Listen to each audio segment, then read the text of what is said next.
Hello again. So, yeah, considering the somewhat good reception I got of yesterday's stream, doing this again.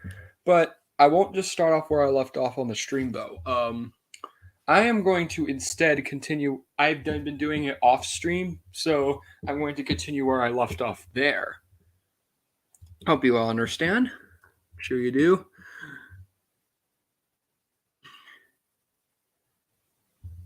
Let me just.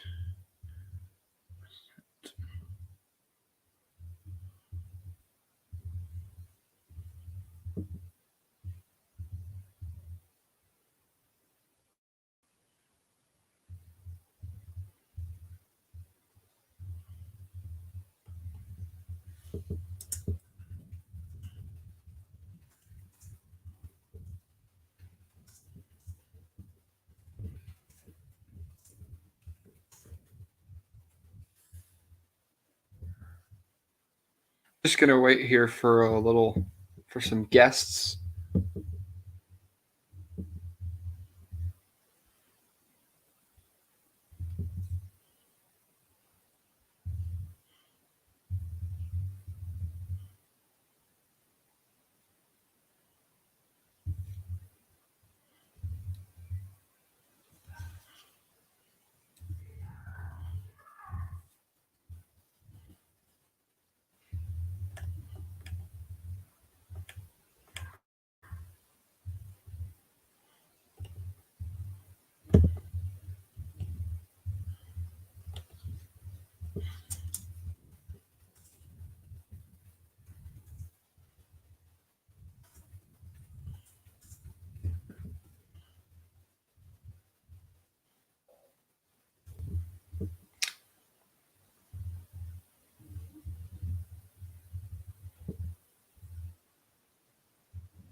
Uh, Might as well, I'm just going to get started. First up is Cartoon Network. Cartoon Network responds.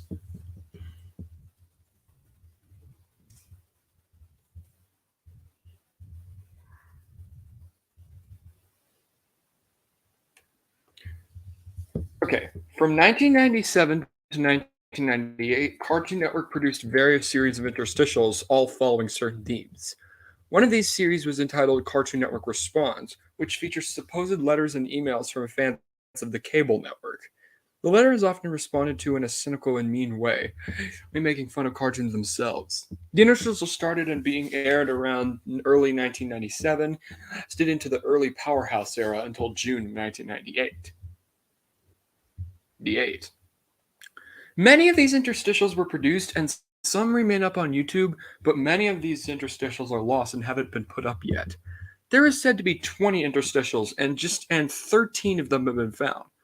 Only 7 remain missing, and there are 3 interstitials in which there is no information about what they include, so they are listed as unknown. Interstitials can be found here on the wiki.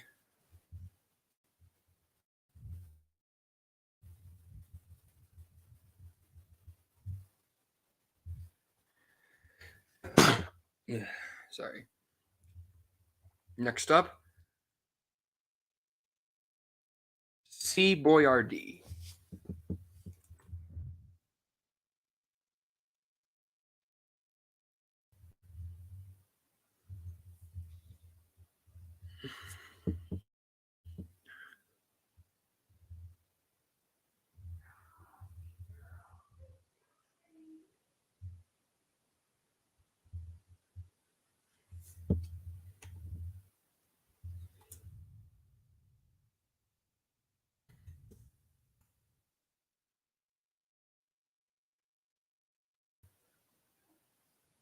Now, C Boyardee or Chef Boyardee is the internet handle of Eric Shoemaker, an amateur animator who is known for his grotesque and surreal YouTube videos.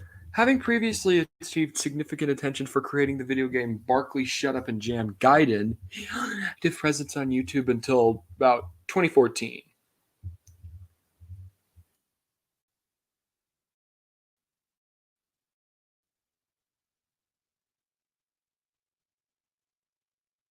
So most of his videos have been recovered,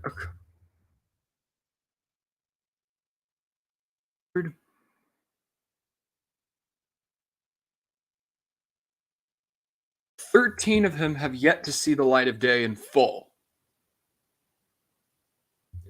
Charlie the Unicorn live streams.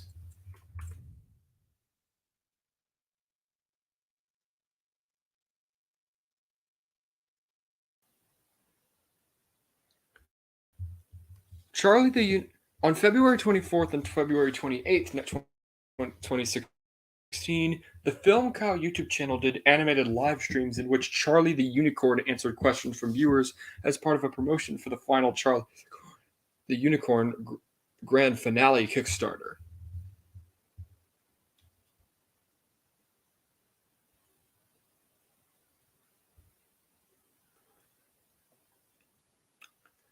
Uh, let's see what else. There may also have been other live streams in addition to these two. Now, the content at the February 28th stream, Charlie the Unicorn's live Oscars special, can be found in an unlisted video. But none of the others seem to be publicly available anywhere outside from a small number of short clips that they recorded via screen capture software. Given that the Oscar live stream is unlisted but technically available, it's possible that the other live streams may be as well, but this is unknown. So this could potentially be found, maybe. Chicken Minute.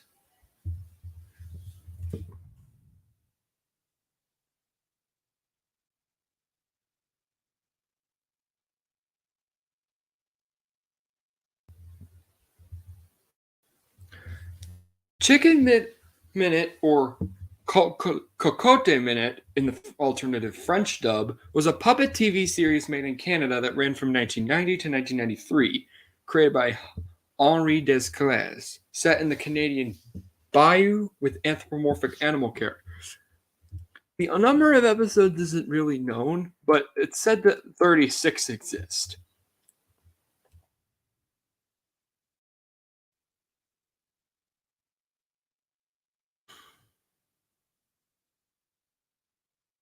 While most episodes of the French dub have been recovered, only a few episodes, and with only two of them being lost, only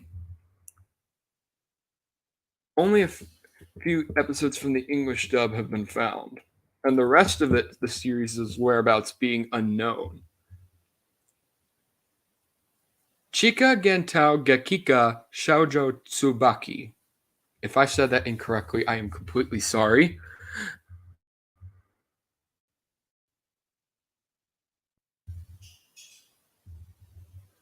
Okay, this one's a bit more graphic, so bear with me. Uh, this is a This, also known as underground project drama Camilla Girl or just Midori, 1992 was a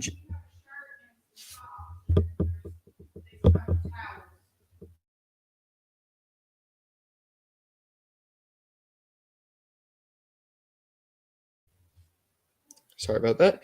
Anyway, no, that talk about that talks about child abuse and other disturbing topics, probably in a serious way. It wasn't be, and the film wasn't seen for until 2013. And the original 16 millimeter negative of the film was rediscovered in the back of a Magica warehouse, which is a Japan editing studio. Yeah. Harada's production company proceeded to strike a new uncensored print from this negative, as well as a 1080p digital master and screened both at Japanese film festivals. A Blu-ray release of this version has been hinted at, but no official announcements have been made regarding it. Regardless, you can watch the film now. Climax: The Long Goodbye.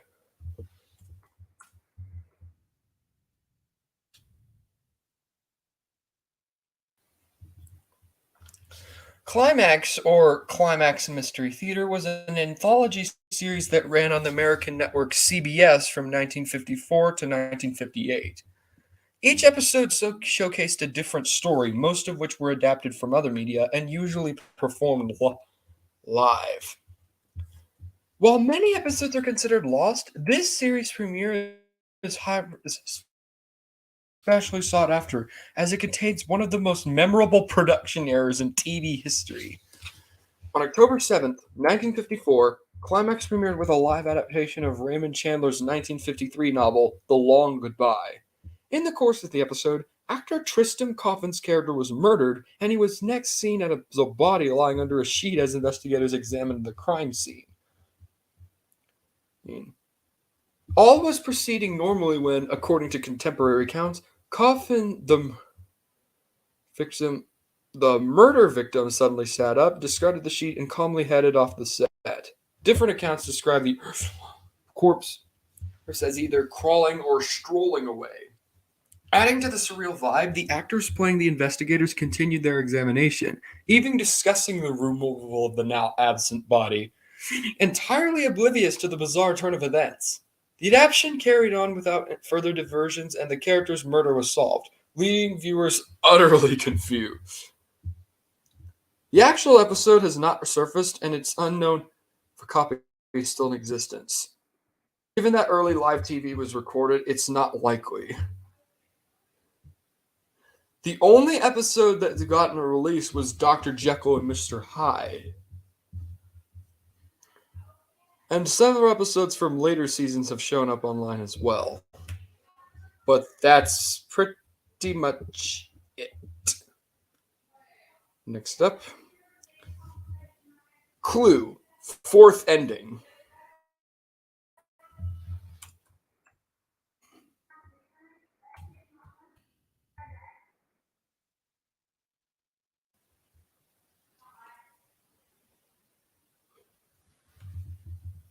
Clue, if you can't already tell, is based on the board game of the same name.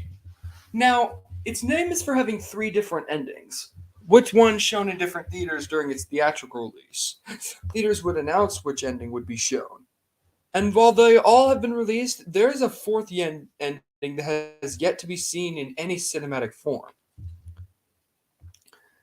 The fan site Cluedo and gives a description of the fourth ending. It would have revealed Wadsworth to have been the killer, and that he had poisoned the other character's champagne. Really, Evangelist would appear once more and wrestle with Wadsworth before the police arrived. After telling some of the stories to the police, Wadsworth escapes and drives away. He would then hear the German shepherd growl from the back before the film faded to black.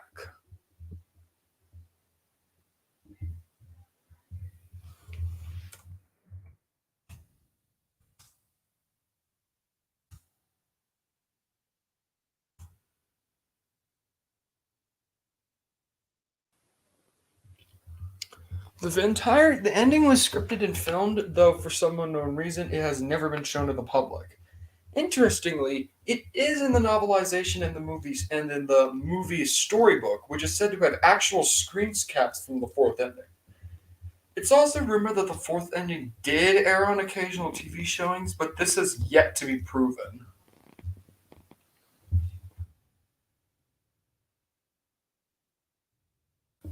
Kobe, Small Army.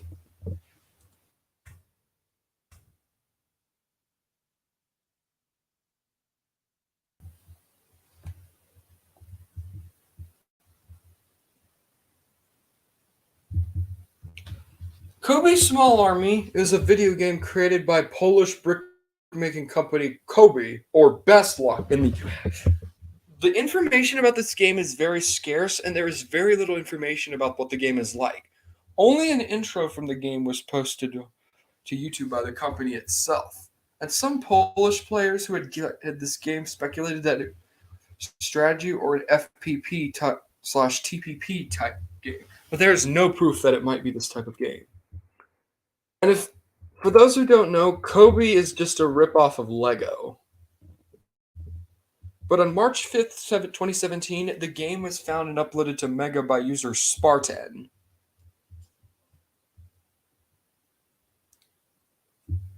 Convention City.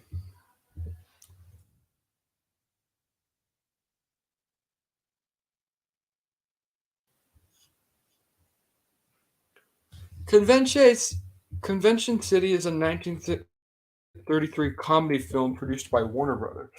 It was notable for its risque humor, lewd dialogue, and full-front nudity.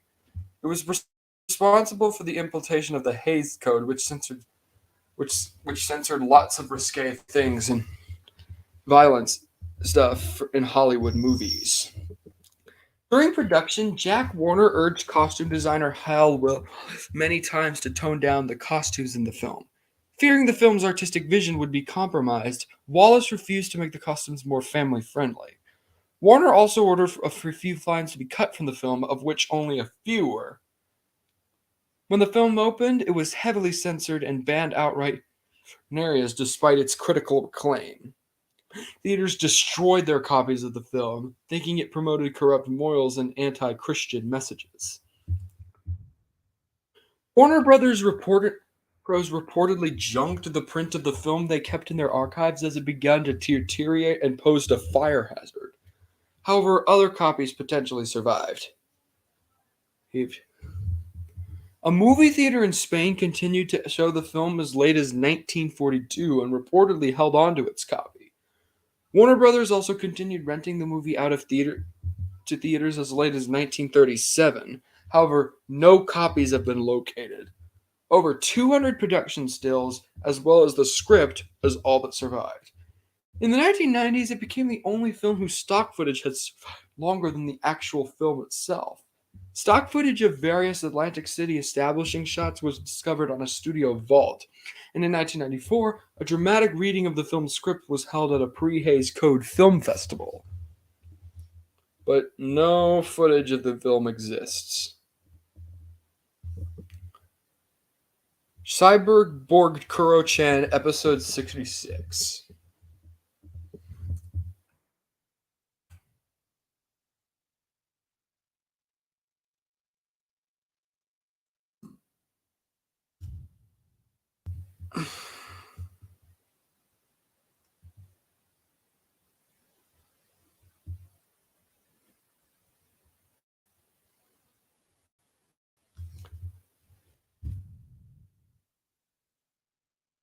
This episode that was the final episode of Cyborg Kuro-chan never received seen outside of Japan, and it revolved around Princess Mimi shrinking Kuro's friend Nana and holding her captive.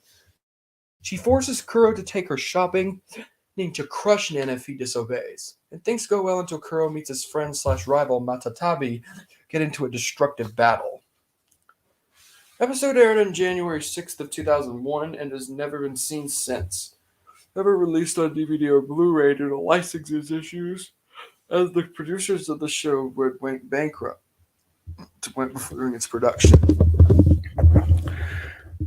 It wasn't until April 2nd of 2016 when YouTube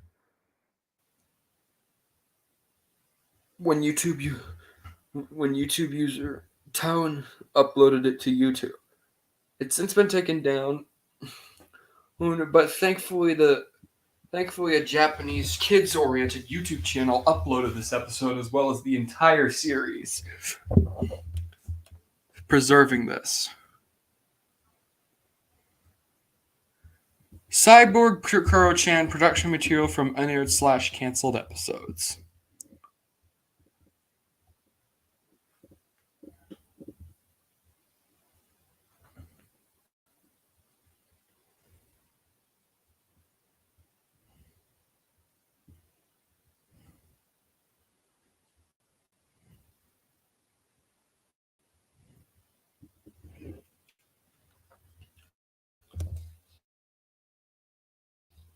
Now, this one is a bit 58 episodes that were aired. It's believed that Pibby, the show's production company, began production in episodes 76 to 71 before their bankruptcy. The titles of these episodes do exist, which gives fans of the series some idea of what they were about. But no production, but barely any. Only exists are documents, some cover for a script, and some model sheets. That is it.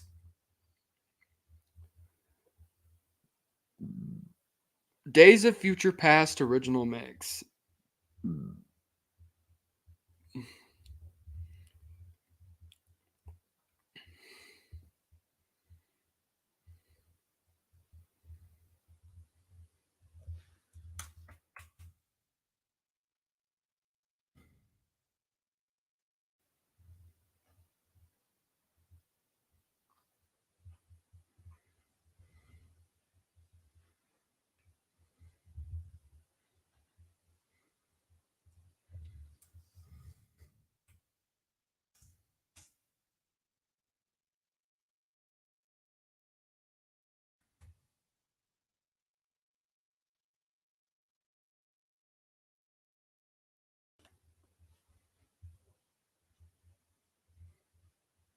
Yo, Hey, continuing this, we got Days of Future Past original mix. Let's see. This is a highly acclaimed album by the art rock group The Moody Blues, notable for being one of the earliest known examples of a progressive rock album. It spawned two hit singles, Tuesday Afternoon Forever and Nights on White Satin.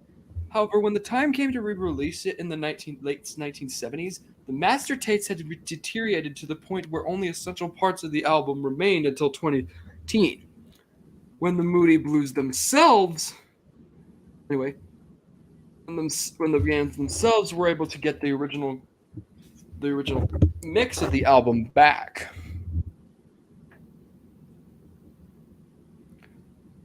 Anyway, next up, Desade's Juliet.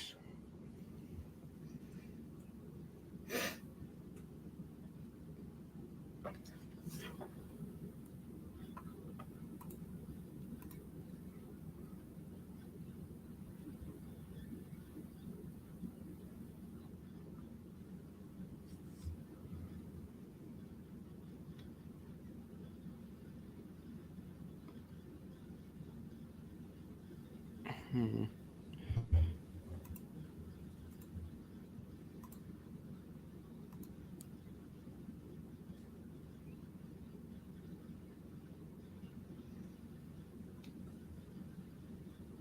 I'm just going to refer to this as Juliet.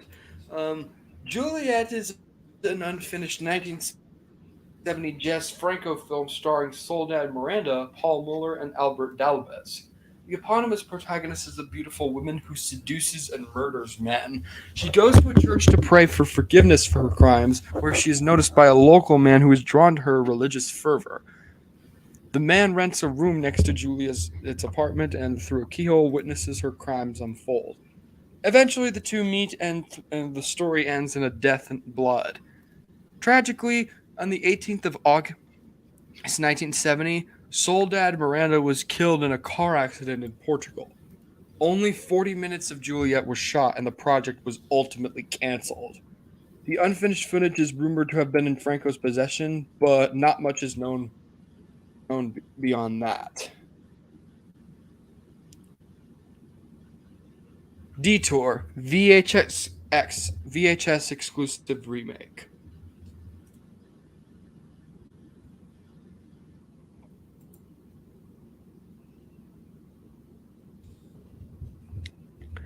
Detour is a 1992 movie directed and produced by Wade Williams and a remake of the 1945 film noir of the same name. The movie follows a nightclub musician named Al Roberts, played by Tom Neal Jr., son of actor Tom Neal, who played the Al in the original, who, while hitchhiking from New York to California, becomes involved in a crime scheme with a dangerous woman named Vera, played by Lee Lavish. Other cast members in the film include Susanna Foster, Aaron McGrain, Duke Nowes, Brad Bittaker, Catherine Overfelt, Stuart Allen, and Patrick Waters. It received a very limited VHS release and was never released onto any other format. Copies of the VHS are now extremely hard to find. One copy of the VHS was apparently available for rental at a video store named Scarecrow Video in Washington and required a $150 rental deposit due to its rarity. But on September 15th, 2017, LMW user Chris the Geek 517 uploaded the full movie to their YouTube channel, marking this as found media. Doraemon on 05 British dub. This isn't the only time you'll see.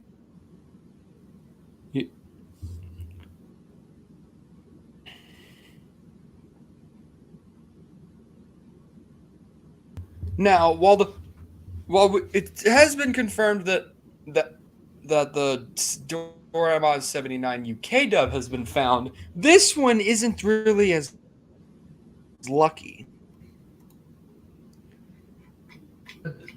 This version of the 2005 anime was commissioned by LUK International and aired on Boomerang UK in 2015. It was removed in October 11th, but later returned to the channel briefly from December 2015 to January 2016.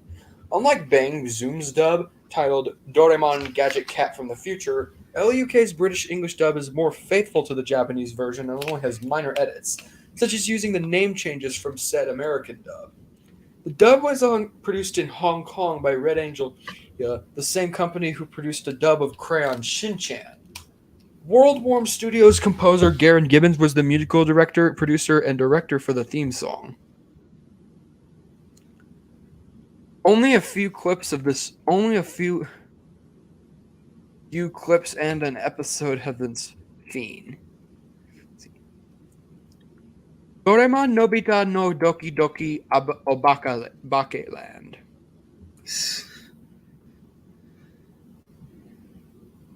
I'm sorry, I can't speak Japanese. Japanese is shit. It's just complete and utter dog shit. Anyway. This refers to a cancelled 1996 action video game based on Doraemon, if you can't already tell.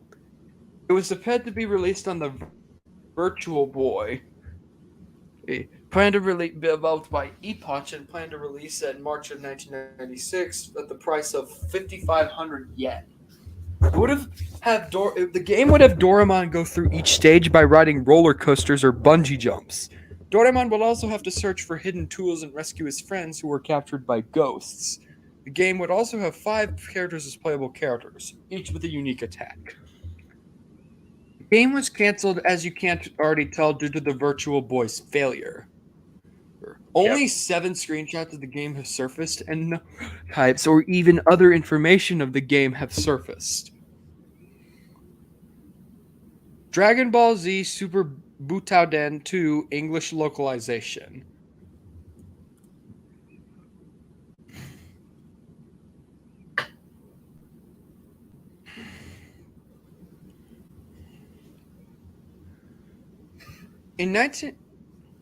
We all know the English dub of the popular anime Dragon Ball and Dragon Ball Z, and the rest would be history, and has since become a global phenomenon.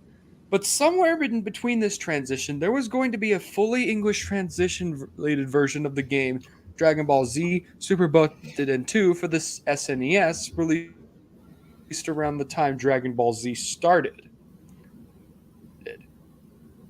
The game mainly features characters and stories from the Cell Saga. No real information has appeared other than a cover story in the Mexican edition of Club Nintendo dated March 1996, Year 5, Issue 3.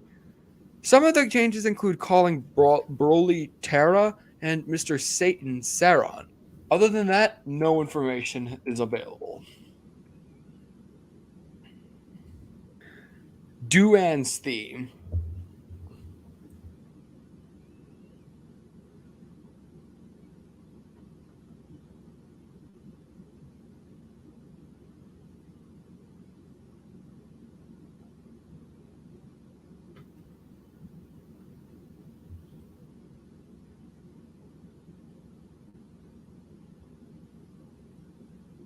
This refers to a song on a Barbie promotional video VHS tape called Barbie's Dance Club. It also goes by the name You Can Do It.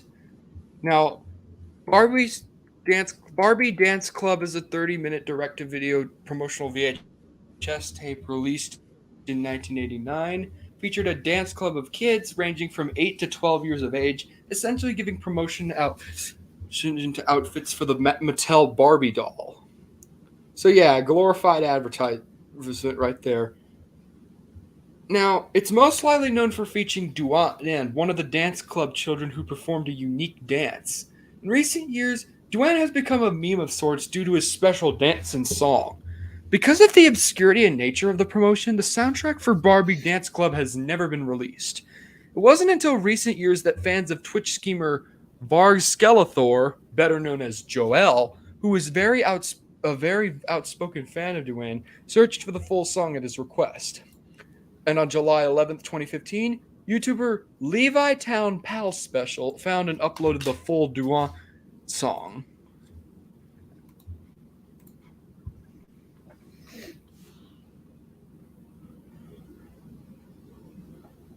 Okay, I'm not gonna watch that anymore. That was weird. Dumont Evening News lost episodes.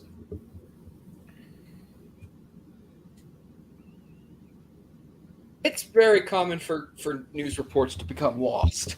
Just look at it. Well, there's another one we might get to later in the Iceberg series I may or may not talk about on this channel. Anyway, the Dumont Network was a television network for broadcasting its first show in 1946.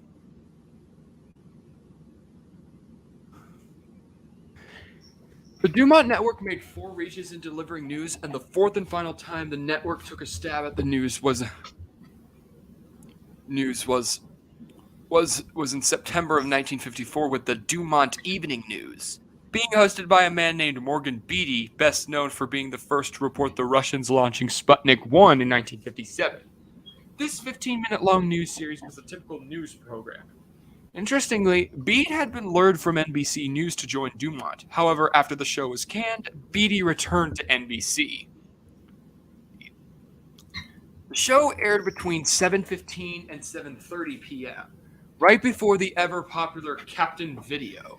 The Dumont Evening News was one of the many shows to be canceled due to financial troubles after its final episode on April 1st, 1955. None of the episodes of the Dumont Evening News are known to exist to this day, and are likely gone forever. Dweebers.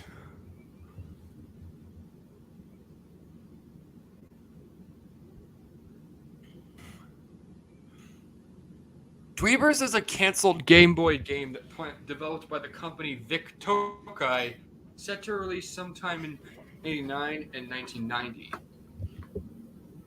One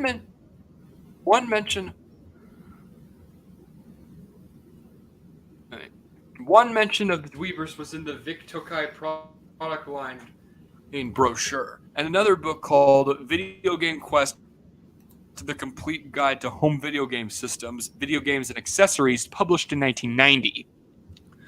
The game's description from both sources is, so what if you've got a styrofoam face? Hey, it's a dweeb world out there. Dweebers know that. That's why we've given your hero a steam iron face, grass hopper legs, and little booties that look like Volkswagens.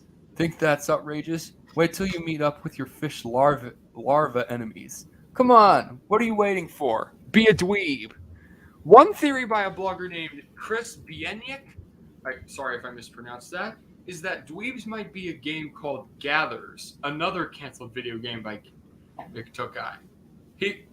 He mentions how the creatures in the game look like the ones from Dweavers, but we may never know.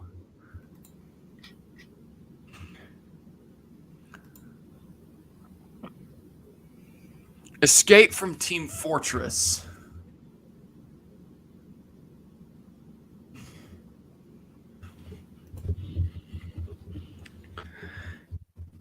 Escape from Team Fortress or Escape from Team Fortress 2 was an animated series written, produced, and animated by Happy Guillotine Studio and published by Machinima. Production started in early 2014, and all eight planned episodes were written and voiced. However, only the first episode was animated before the budget ran out, leaving the series in purgatory.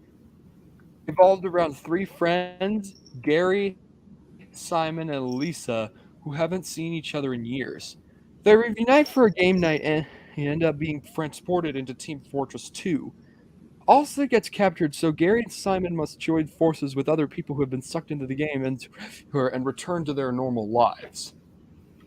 In 2016, Lost Media Wiki contributor F. Feathers was able to contact HLG regarding Escape from Team Fortress, who said they may have at some point crowdfunded the animation of the remaining seven episodes and will likely release the first episode soon. They also clarified that, contrary to the show's IMDb page, it was never planned to air on television. Recently, the user Martin ATFHF found the reel of the HLG that confirmed the existence of the series. And that is where we stand today. Fallout Brotherhood of Steel 2.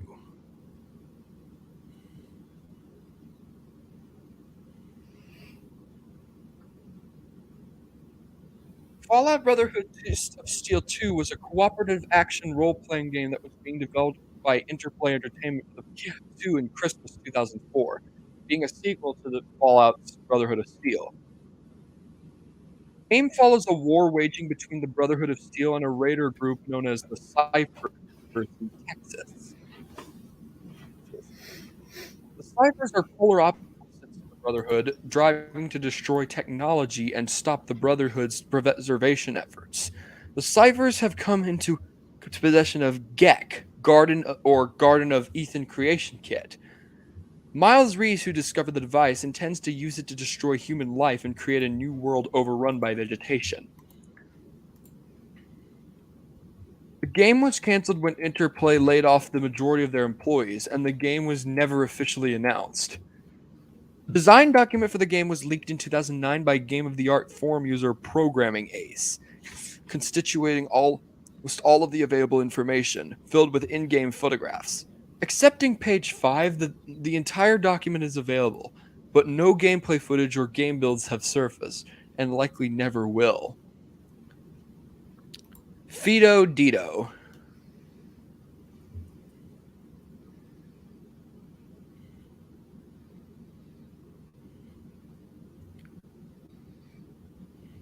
Fido Dido is an unreleased 1993 video game that was developed by Teeny Weeny Games and was to be published by Go USA in 1993.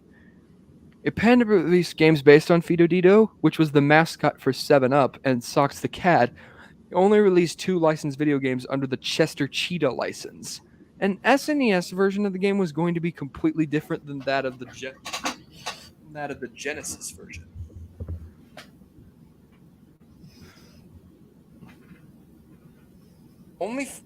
All we can have of the game is some box art and cover art and some 5 minutes of gameplay footage of the SNES version that was uploaded back in 2016. Next, Firelight.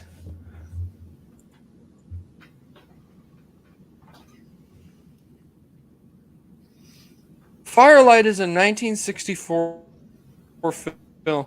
It's a 135-minute 1964 science fiction film. Centers around a group of scientists in the fictional town of Freeport, Arizona, who witness strange lights in the sky before a plethora of bizarre disappearances take place. Animals, humans, and inanimate objects alike.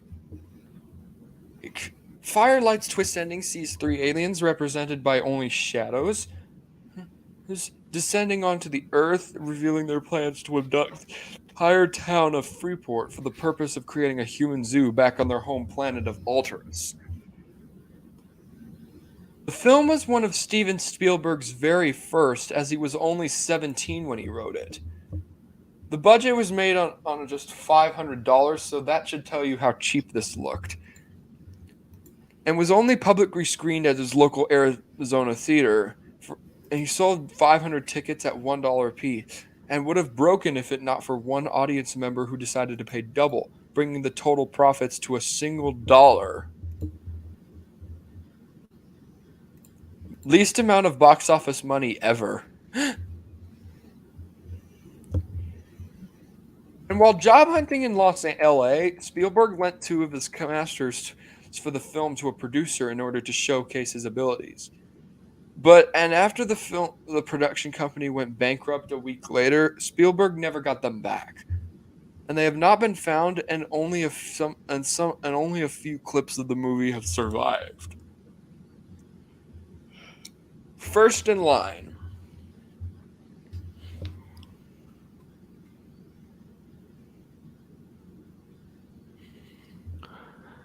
This one is rather interesting. Prior to the release of the Pixar animated film The Incredibles, 3 online promotional materials were made. They were titled First in Line, Still First in Line, and First in Line Sold Out. Yes, these are actually real things. Anyway, information online about these shorts is sparse and primarily available through recollections of reviewers, since the trailers are no longer accessible from the original Disney site. And yes, these were made by Disney themselves. According to one recounting, the trailer parodied typical Hollywood release hype. The first 2 shorts, First in Line and Still First in Line, are reportedly clips of a male fan of the upcoming film waiting in line. The consensus online holds that these shorts weren't clips from the film. Rather, they focused on advertising the premiere date. They were left off the DVD and Blu-ray releases for The Incredibles, much to the chagrin of many reviewers. Since being taken down from the Disney Geek website, the shorts have been unavailable to the public. But on March 18th, 2020, the first artwork was discovered on a promotional CD-ROM that was distributed in the UK that was uploaded to YouTube. And finally, on July 10th, 2021, the QuickTime 15 kbps files were discovered and uploaded to archive.org by user Marcelese. So yeah, it's bizarre, to say the least. Yeah. Funhouse original unreleased version.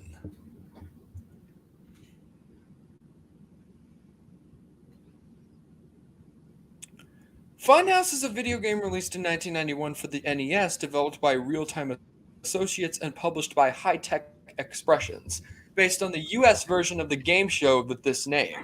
Originally, the game was planned to be developed by Mind's Eye Technologies and was going to be a platformer, but switched developers and was changed to a top-down action game for unknown reasons. The prototype has you playing as a contestant in the Funhouse. You are given levels to choose from, which vary from rock climbing, getting a key in a short amount of time, paddling down a sewer, scuba diving, and being in a slippery shower. In October 2012, a prototype of the unreleased version was found by Mark and Mac Nolan of Nintendo Age forums, which they shared some screenshots of. However, a ROM is yet to be dumped on anywhere, and little other info is available. Funky Cops 4Kids dub.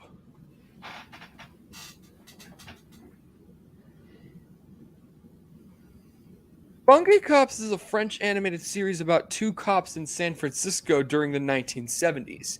In the US, it was licensed by 4Kids Entertainment, aired on the Fox Box, which would later air 4Kids TV, but was quickly canceled due to dismal ratings, becoming an online exclusive in the US. The rest of the 4Kids dubbed series was later seen online at 4Kids TV, but as of May 2009, it has been removed. The original French English dub currently appears on Kabylion on demand on some services, most commonly Charter, as well as various channels on YouTube.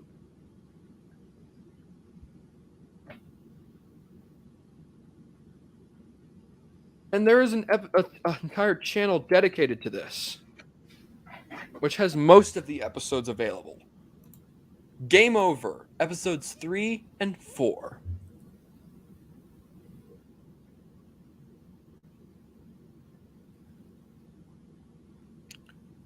Game Over is a popular series of videos on YouTube that features characters from the Super Mario Bros. Series.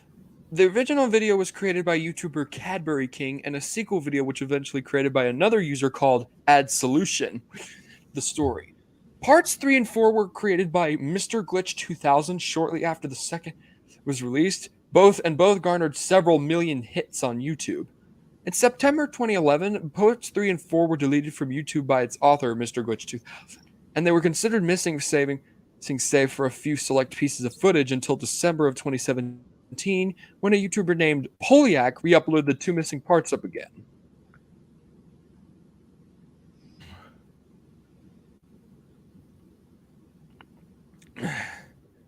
Ghost Stories. Am I Beautiful? Kuchi Sake Ona. I like how they're all like in different languages. Well, not all of them, but Shut up. This is about the. Shut up. It's not my fault. There's lost media all over the world. I know that.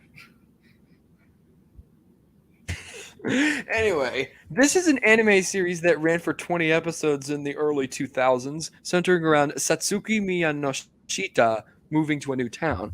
After making new friends, they visit an abandoned building in the nearby area and discover that it's haunted.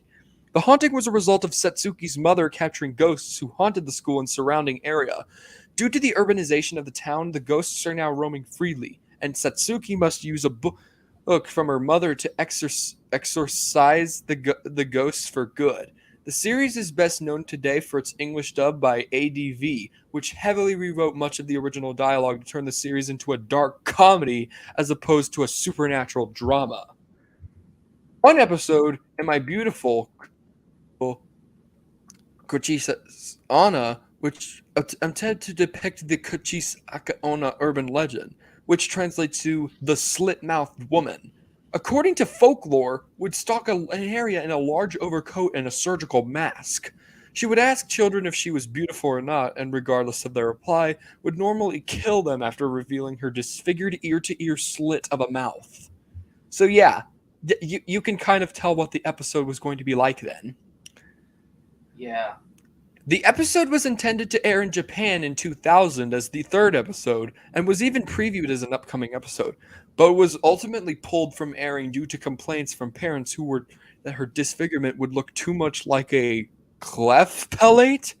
Fuji TV obliged and pulled the episode due to fears of offending viewers, and it was never released on DVD and not present in the English dub. It's unlikely that Fuji TV will release the episode due to the controversy, and it's unknown if they even still have a copy of it. The only footage from the episode that has been seen by the public is a 15-second preview.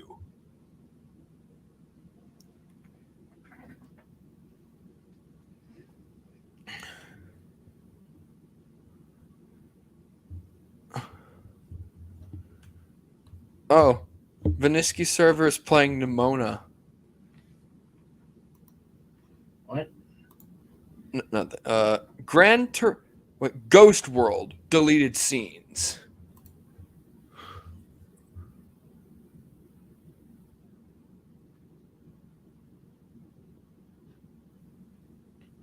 Ghost World is a 2001 comedy drama film distributed by United Artists and based on alt comic author Daniel Klause's graphic novel of the same name, focusing on the lives of those teenagers Enid and Rebecca, played by Thora Birch and Scarlett Johansson, in the summer after their high school graduation. Despite the public release of the final shooting draft of the script, both as its own book and its republication in the Ghost World Special, with multiple scenes described that would have made the movie a more faithful adaptation to its source, the DVD's deleted scenes offer very little in terms of deleted / alternate footage, and none of the released DVD footage of either of the film's protagonists. There is some list of all we have are some scenes are a few deleted are screenshots of the deleted scenes. Some have been deleted, but this is less than half of it. Gran Turismo HD concept.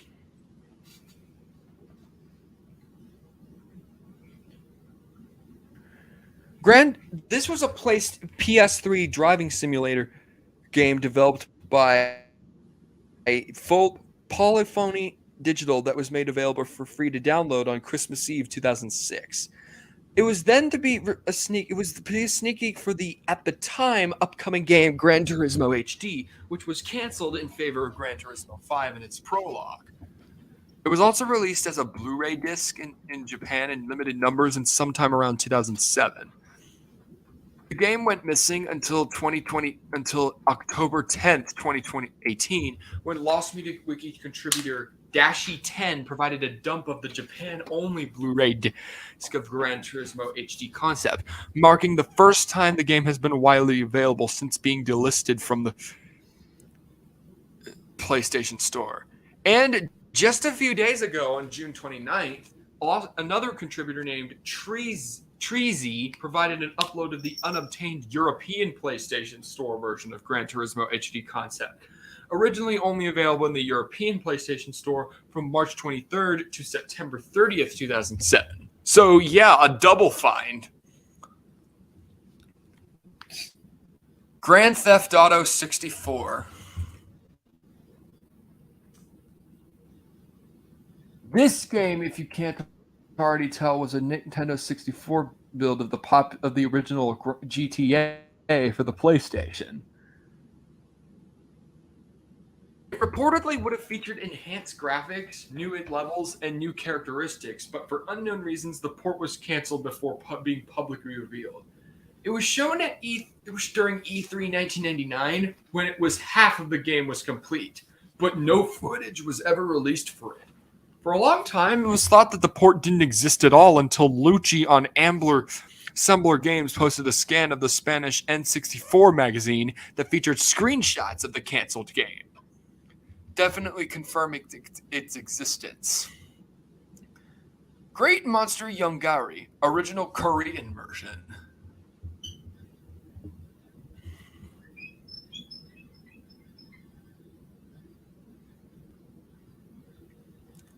This is a 1964 kaiju film directed by Kim Ki-duk with special effects by Kenichi Nakagawa. Is best known as the South Korean monster films, as well as the most hated. Although it's not the first one of its kind, that honor goes to the long-lost 1962 variant of Pulgasari. Not the aforementioned Space Monster 1 Magui. It's the first one in color, assuming the first one was in black and white, and the only movie given a dubbed North American release. When released in South Korea, the movie wasn't well received, but it still got sent to the American International to be dubbed and released across the world. This American dub, entitled Yongari, is currently best known as one of the subjects of the recent Mystery Science Theater 3000 revival on Netflix. So that's something. Yeah. Most of the movie has been accounted for, but it hasn't been seen. Though with the recent find of another South Korean kaiju film, Space Monster Wang Magui, this could likely mean that this could be found one day.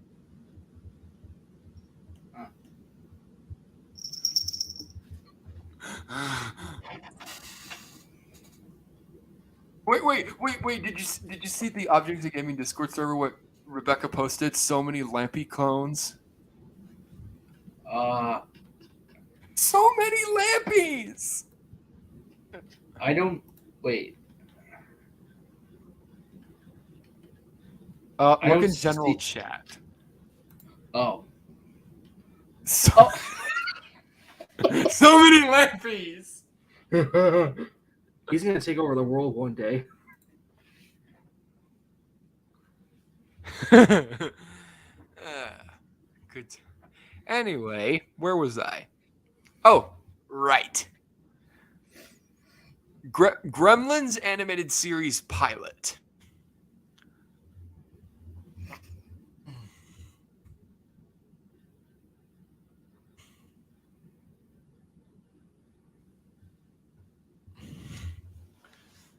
Gremlins.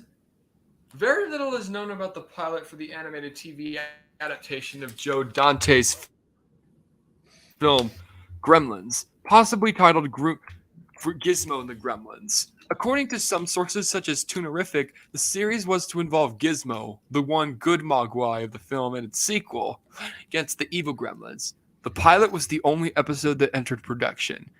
It's been suggested that the series was canceled because of parents complaining about the violence of the source material. But Joe Dante, the director of the film, says it was never finished because Gremlins 2 flopped at the box office. No footage of the pilot has been released, though there was a mention of it in an article in a 1990 issue of Bugs Bunny magazine. We would get it. It wouldn't be until this year when we would get a Gremlins animated series with the Max original Gremlins: Secrets of the Mogwai. Groupie. Oh boy. This one's a little more dark. Oh, So bear with me. All right. okay. This was a short film by Marilyn by rock artist Marilyn Manson in his first film that was shot in one night between 1966 and 1998. It was recorded at an actual house party that Manson was hosting and involved a stooge actress portraying a young groupie being made to be more and more perverse and disturbing things in front of Manson's unknowing guests, who were only told that a woman would be arriving and that he would be filming her. And the contents of that, I am not going to complain. Only 3 people have confirmed to have seen this short: Manson himself, Andy Dick, a comedian who is a comedian, and Marilyn's former manager, Tony Sulia. The former of two who discussed the short on a 2002 episode of Dinner for Five, and the latter of whom, after viewing the film, implored Manson to hide the masters, believing that if were to be released, Manson would likely go to jail and or end his career. All that exists is some script. The only thing that exists are a few fragments of footage, and I feel like this thing would probably be better off lost. Yeah, I'm surprised it's Gurren, yellow, not red. Gurren Lagann ADV Films English dub. Damn, we got a lot of dubs. Anyway, the Gurren Lagann, or Tengen Toppa Gurren Lagann in Japan, is a mecha anime that aired from April to September 1st to September 30th, 2007. And upon its release, it was a success, and an English dub was announced by ADV Films. Financial troubles would plague ADV Films, causing the new distributor to redub the anime. Little footage of it exists, aside from... In 2019, someone named Ashley Ashes obtained the first 5 episodes and uploaded them to the torrent site naya.si, though the upload for the 3rd episode was mistakenly a repeat of the 5th episode. He obtained... That 3rd episode would be obtained by another user, Fujito10. And it's currently... And only the first 5 episodes have been leaked online. It's unknown how many more episodes dubbed by 4ADV Films aside from these. There are more. Until we find out more, we're stuck with what we have.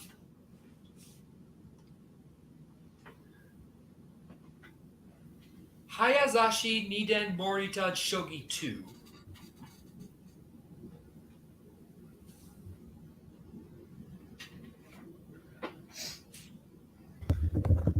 This is also known as Rank 2 Quick Match Morita Shogi 2. This was a canceled 1995 Famicom board game developed by Random House and published by Seta, part of the SFC fan game of the same name. It was meant to be the last game for the system in 1995 for a whopping 14,800 yen. It was canceled for unknown reasons. However, a prototype was sold to a collector for an unknown year for 200,000 yen. It's unknown what this person will do with it. Here's the gameplay. The computer's thinking time is further reduced, allowing the player to enjoy smoother gameplay. Also, the prepared mode, if cleared, gives the player the joy of earning a Japan Shogi Association certified Dan right at home. 4 difficulty settings let the player play according to their skill level. The computer's strength is approximately 2nd Dan, and thinking time for 1 Dan is about 10 seconds. The player is able to earn a Dan right from home. First move, second move, Hisha Ochi without rook, and Kaku Ochi without bishop, among other various configurations are possible. Through the game, the player can win a real, genuine Dan. Okay, this next one I'm probably going to regret saying this. Heil, honey, I'm home. What kind of a title is that? You may or may not have heard about this. You haven't you? No. Okay, you are not going to believe this. This was a 1990 British sitcom written by Jeff Atkinson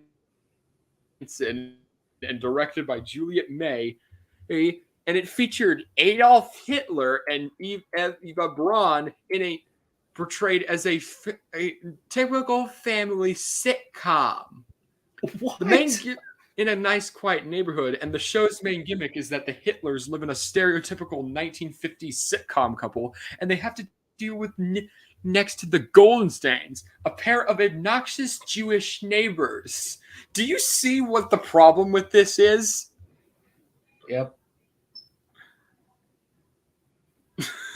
Whose idea was this crap? As you could probably tell, it enraged audiences due to its offensive nature, despite aiming to be a parody of stereotypical sitcoms, according to the creators. Even in this context, however, the show is criticized for exceeding the limitations of iron. Can I say how many episodes there were? Yeah. How many? There were about, as far as we know, 29 episodes. And only the first episode, titled Peace in Our Time, that was aired on TV, has been surfaced. I'm surprised it's not taken down at all. The other 28 are unaired.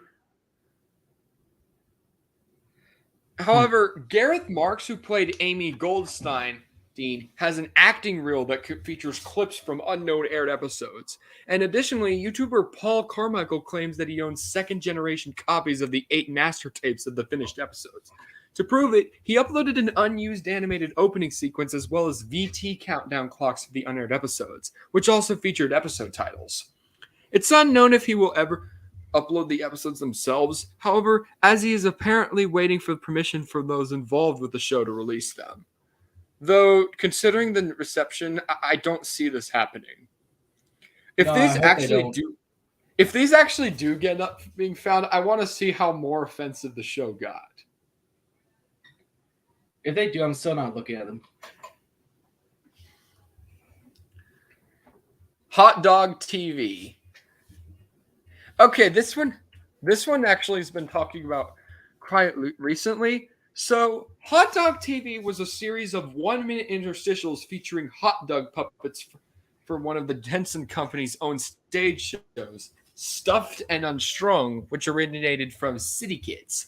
Was directed by Patrick Bristow along with Brian Henson in the early episodes, and written by Nate Netchell.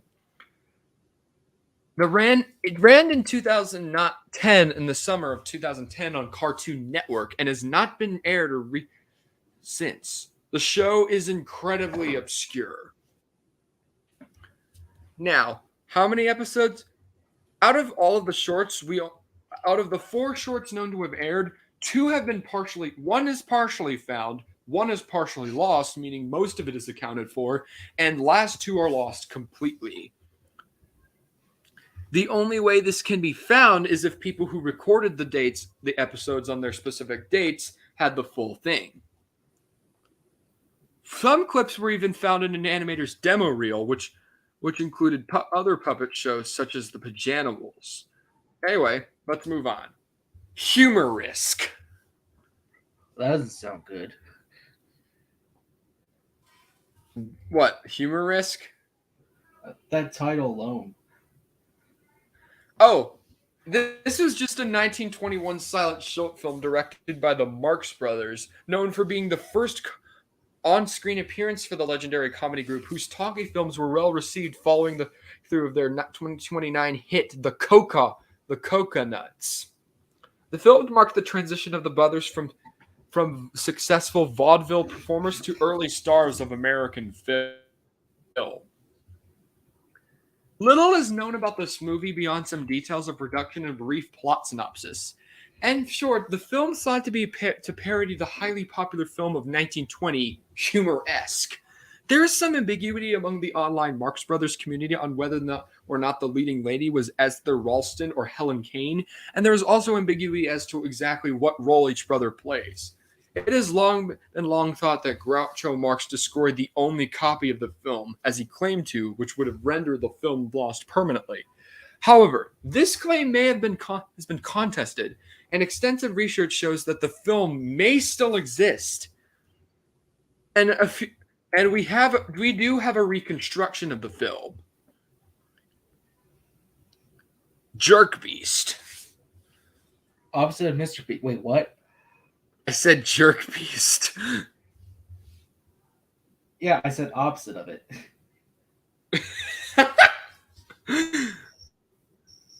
This was a comedy television show that aired on Seattle Public Access Television from April 2001 to September 2002. Blame It on George talked about this in one of his public access TV show videos, which you can technically find in his channel. I believe it was the second one. It featured a large foul-mouthed papier-mâché monster, the titular Jerk Beast, who would scream and insult people who called in. The show's website described it, it's a simple premise. 30 minutes of pure, blinding hatred directed at you, the viewing audience. Call in and try to outswear us. You'll find it rather difficult.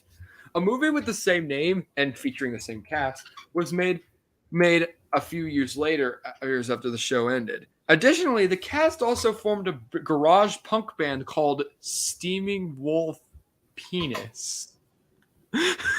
I don't know. I don't know anymore. I don't know what I'm talking about anymore. What is this show?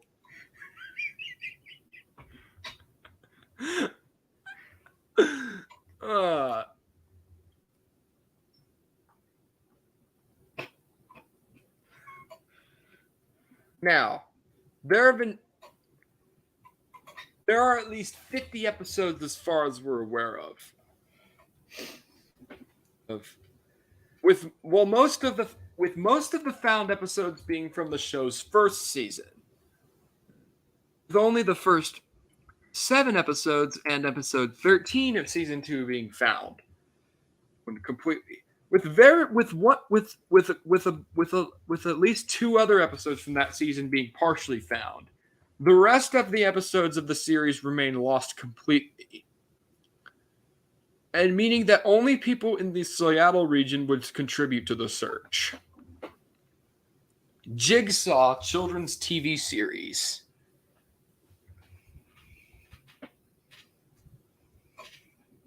Jigsaw was a British children's show that aired on the BBC from 1979 to 1984 with a total of 45 episodes in 6 seasons. It featured elements of puzzle solving as well as various skits and had several hosts as presenters, including Jig, Dot, Hector the Hedgehog, and Mr. Nosy Bonk, who's likely the most well-known character from the show thanks to his infamous mask that has been used in multiple creepypastas, and YouTuber Ash and Show Nosy Bonk Returns, which feature the character doing various evil things. If you watched Blame It on George, you know who Mr. Nosy Bonk is. You know him. Oh. Despite the show's mild infamy, at least almost half of the shows is not in mild infamy. Nearly all of the show's footage is not available online. There is a list of found episodes. And he was introduced in 1980, a year after the show premiered. That's Nosy Bonk. I wonder how many kids got nightmares from that piece of crap. I don't know. Just for kicks.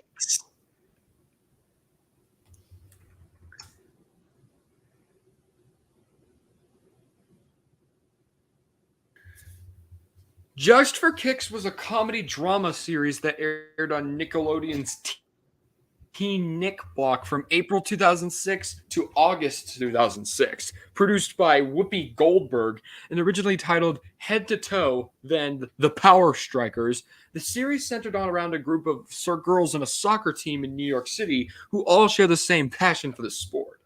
Just for Kicks quickly became one of the shortest lived Nickelodeon TV shows after its cancellation. The full series was found on May 2016 by user The Carbon Freeze.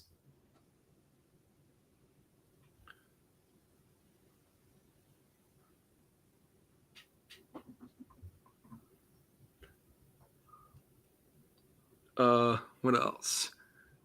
Kid Two and the Jan Ken Bunch.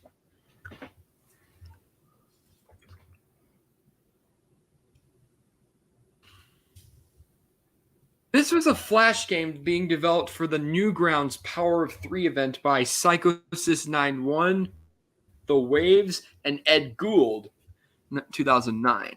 The gameplay would follow a kid version of Cthulhu fighting in Mega Man-style combat, the Jan Ken Bunch, which were based on rock, paper, scissors.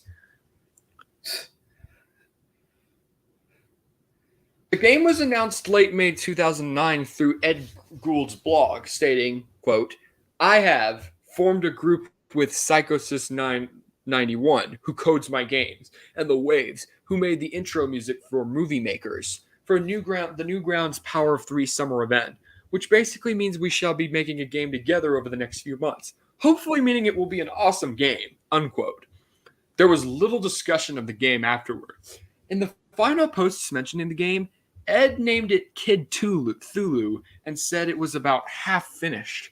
No content from the game was ever shared, and Ed passed away from leukemia in 2012. Shortly after the release of The End Part 2, Psychosis 91 made a post about Newgrounds about his time working with Ed. In the post, he said the game was canceled because he was starting university and Ed began to focus more on his series Ed's World. It's estimated that 3 of the 6 planned levels were completed before development ended. No ROMs of the game have been dumped online, and likely never will. Kingdom of the Sun.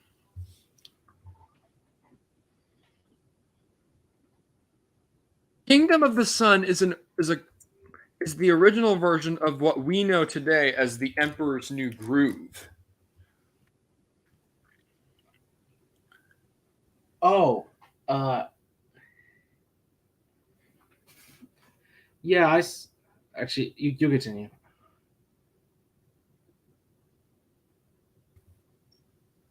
Anyway, so it was basically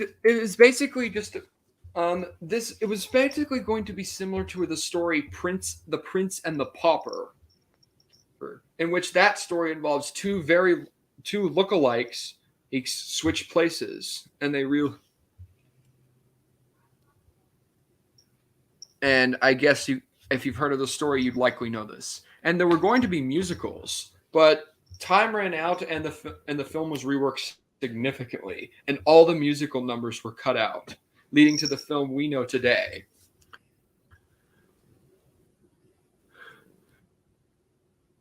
It's estimated that about 20% of the animation was completed before it was made. Pieces of the unfinished scenes and sketches were shown in 2012 in the highly controversial documentary The Sweatbox reappeared online. The documentary in itself can be viewed on archive.org, and all that exists we got a ton of quite a bit of concept art. Kirby's Air Ride Nintendo 64 development build.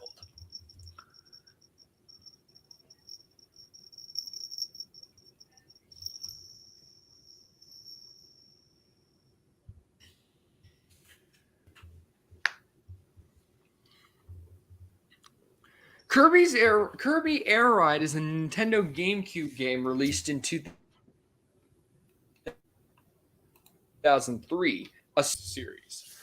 The game had a very long production spanning from 1995 to 2003. And a game was produced for the N64 and was shown at E3 1996, but then was renamed to Kirby's Ride Air Ride. Close to the GameCube version with some minor differences, and besides the and some videos, little other material from the game has surfaced.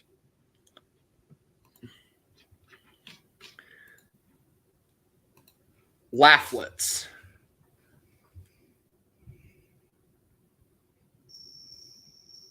Laughlets are a series of 30-second, 20 to 30-second shorts released sometime in between 1922 and 1923 by Walt Disney.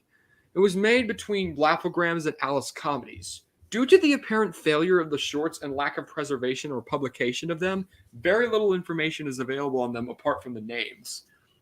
There's no screenshots, no videos, and no copies, and obviously no footage. There's nothing.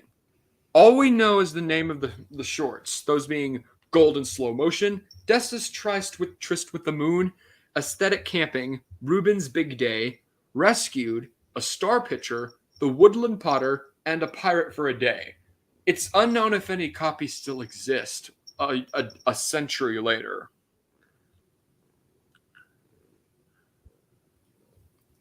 Las Tortugas Ninja. If you can speak if you are a decent Spanish speaker, you could probably tell what this means. Las Tortugas Ninja.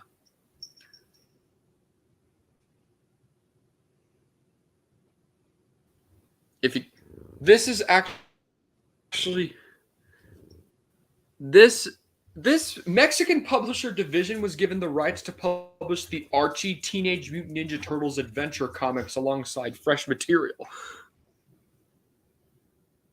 And quite a bit of material was changed. So only a few of the material can be seen today. These were made from 1990 to 1993. LodgeNet in-room video game ROMs.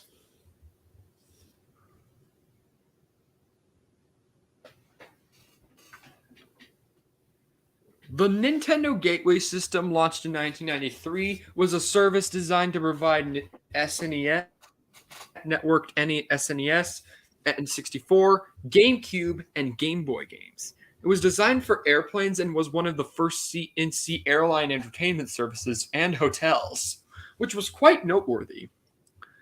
Though most of the games have been unavailable for the public. In about 2007, SNES enthusiast Dream TR found a prototype PCB of Knots and Crosses and uploaded photos of the game running online.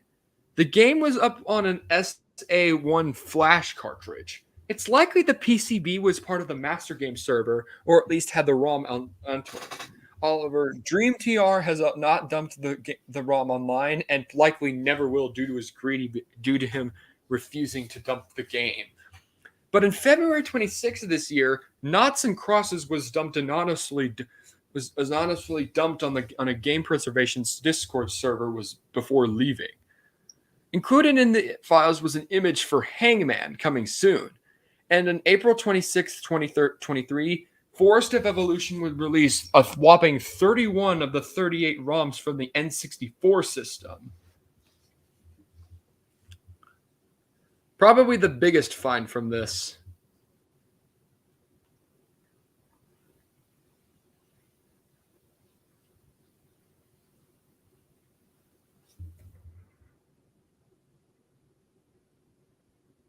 Anyway, what's next? Loveless, unreleased songs.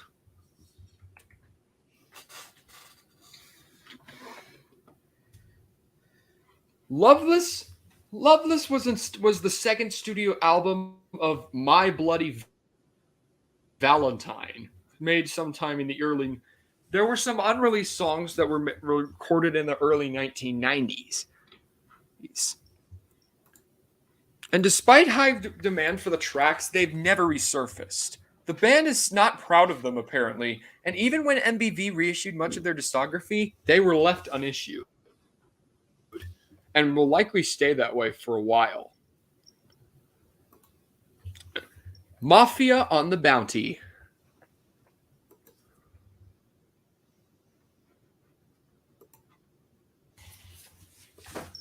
Mafia on the Bounty is an independent 1980s gangster spoof film written and directed by Joseph Van Winkle, starring several known actors such as including Jackie Vernon, Vic Tayback, and Jackie Gale.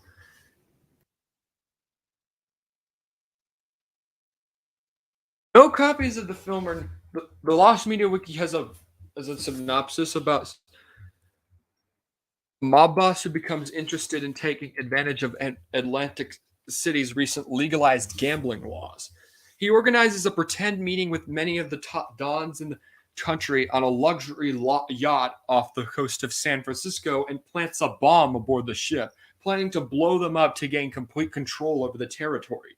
However, matters are complicated when the yacht comes in contact with another ship filled with homosexual rights activists who rally against the mobsters, and a young actress who mistakenly leaves the mobsters are filmmakers and tries to audition on board.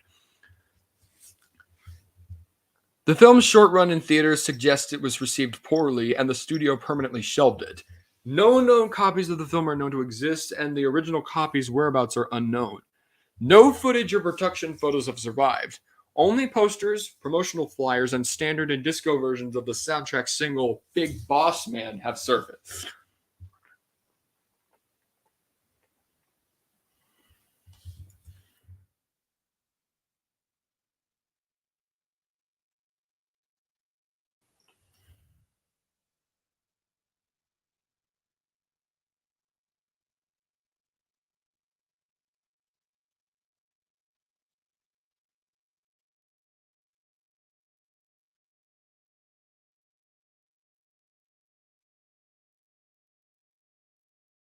Anyway, let's continue. Mega Man Legends 3.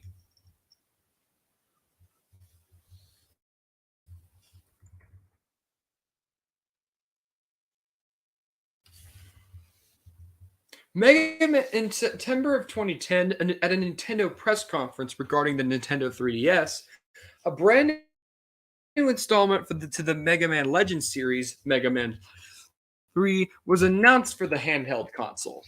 More information about the game was announced at the New York Comic Con in October of that same year, including two new characters, Arrow and Barrett. However, in October of 2010, Keiji Inafune, who co-created the Mega Man, who would be leaving Capcom with the intention of starting his life over, 3 years of working with Capcom. While Inafune, he no longer owned any of his creations and was not allowed to help the company work on Mega Man Legends 3 or create any new installments to the franchise, even if he wished to. In spite of Inafune leaving the company, they would announce that they would be making a special application on the Nintendo eShop that would be called Mega Man Legends 3 Prototype Version and would include 10 missions. All of them would serve as a prologue to the game's story and would all have Barrett as the playable character. The game was slated for a 2011 release, but in July of that year, Capcom announced that both versions of the game had been canceled and stated that neither would ever be finished or released, despite many denied requests by Inafune to finish the game. Games Radar said that the only person to have played both games was Chris Hoffman, a journalist who worked for the now defunct Nintendo Power magazine.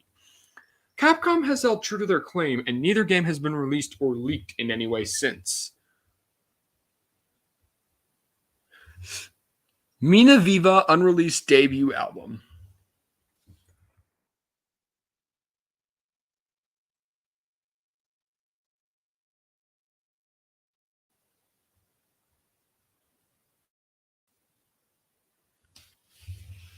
Mina Viva a new disco synth pop duo. Frankie Connolly, now of the R&B girl group Emo, and Brit Love, produced by critically acclaimed production team Xenomania, managed by Simon Fuller's 19 Entertainment and signed to Geffen Pollinger. Their first single, Left My Heart in Tokyo, charted at number 7 in England and Finland.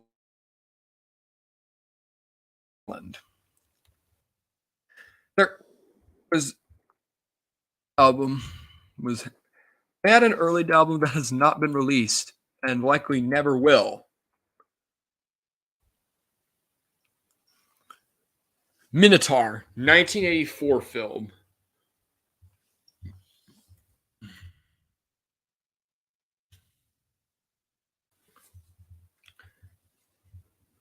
Minotaur is an independent film released in 1984. The film stars Shane Sinutkov as Theseus and was directed by Jim Piechocki, based on Ovid's Metamorphosis and a contemporary short by Carlos Fuentes. The movie was filmed in a mine in Las Vegas and had special effect makeup by Damon Charles, because of the robot from Terminator 2 designed the Minotaur's fully articulated body mask. The film was allegedly aired on PBS, after which it was only made available to rent from the University of South California and other undisclosed schools and libraries. Currently, the film is not available online nor listed in the database of the USC library. Mr. Rogers' Neighborhood, Mr. Rogers talks about conflict.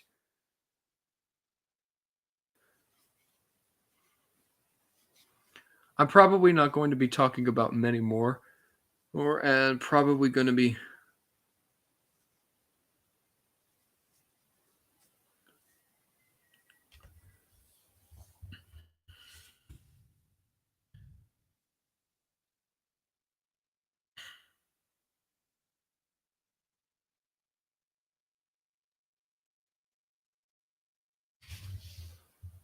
Mr.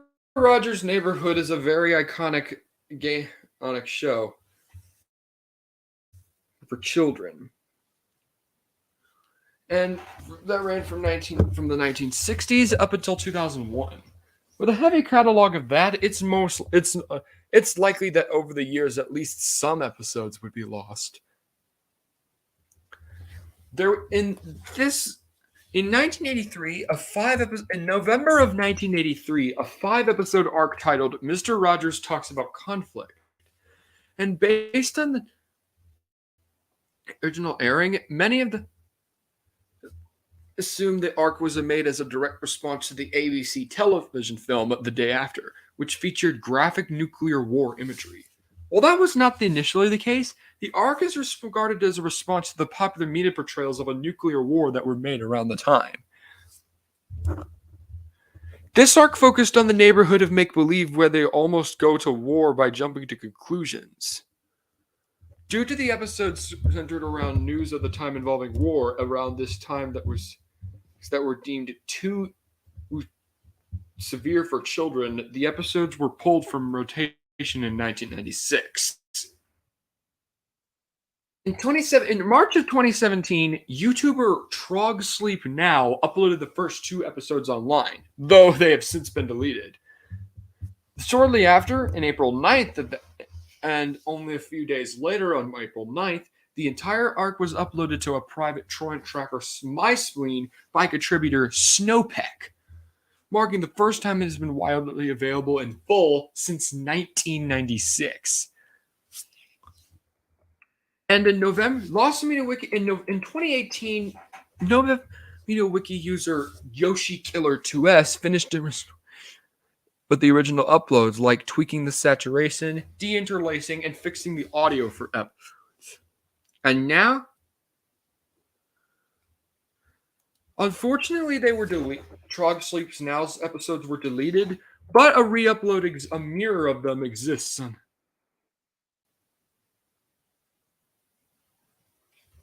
online.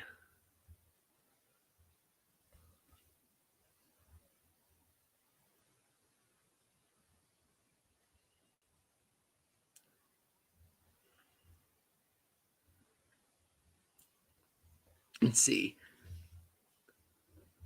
Mix TV presents Eminem.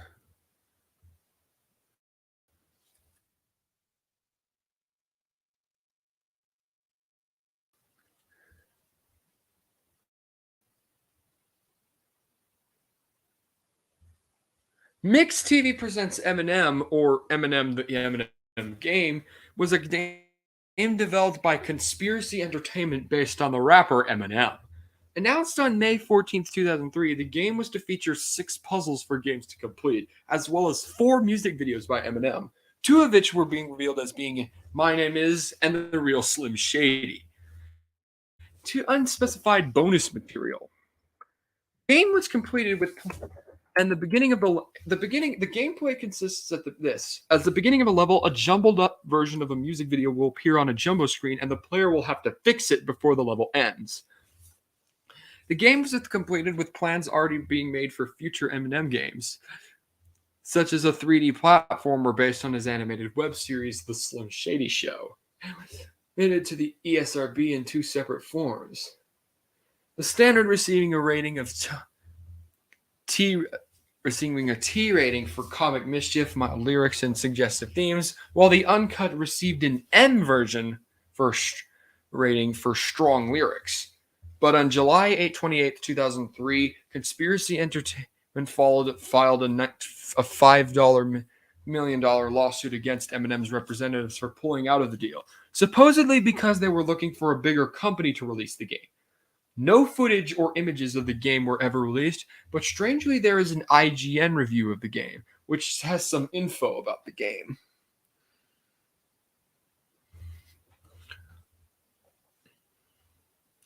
I think that'll be all for today.